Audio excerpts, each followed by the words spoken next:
Emang benar orang cerdas itu orang paling nggak tahu? Oke, kalian tahu nggak sih satu hal yang bikin orang cerdas itu beda dari yang lain? Mereka justru paling jago bilang, saya nggak tahu. Kok bisa? Padahal kan mereka pinter. Harusnya tahu banyak hal dong. Nah, justru disitulah kuncinya. Orang cerdas itu paham banget kalau pengetahuan itu nggak ada batasnya. Mereka sadar kalau semakin banyak yang dipelajari, semakin banyak juga yang belum diketahui. Ibarat naik gunung, makin tinggi kita mendaki, makin luas pemandangan yang kita lihat. Tapi sekaligus makin sadar juga kita betapa luasnya dunia di luar sana yang belum kita jelajahi. Dan kalian pernah nggak sih ketemu orang yang sok tahu, yang kalau ditanya apa aja pasti punya jawaban, meskipun sih sebenarnya dia nggak tahu apa-apa. Nah, orang cerdas justru nggak gitu. Mereka nggak takut ngaku kalau ada yang nggak mereka tahu. Kenapa? Karena mereka paham ngaku nggak tahu itu bukan tanda kelemahan, tapi justru langkah pertama buat belajar.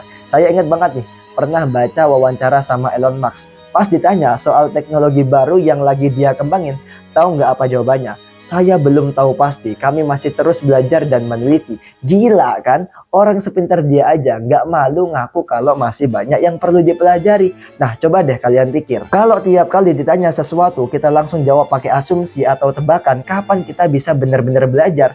Justru dengan bilang, saya nggak tahu, tapi saya pengen tahu lebih banyak. Kita buka kesempatan buat dapetin pengetahuan baru. Tapi jangan salah paham ya, bilang nggak tahu bukan berarti nyerah atau pasif. Orang cerdas biasanya bakal lanjutin dengan, tapi saya bisa cari tahu, atau menarik nih, bisa jelasin lebih detail nggak? Mereka jadiin ketidaktahuan sebagai batu loncatan buat eksplorasi lebih jauh. Dan saya jadi ingat nih sama quote dari filsuf Socrates. Dia berkata, satu-satunya hal yang saya tahu adalah bahwa saya tidak tahu apa-apa. Ini tuh bukan cuma sok rendah hati loh. Ini mindset yang bikin dia jadi salah satu pemikir yang paling berpengaruh sepanjang masa.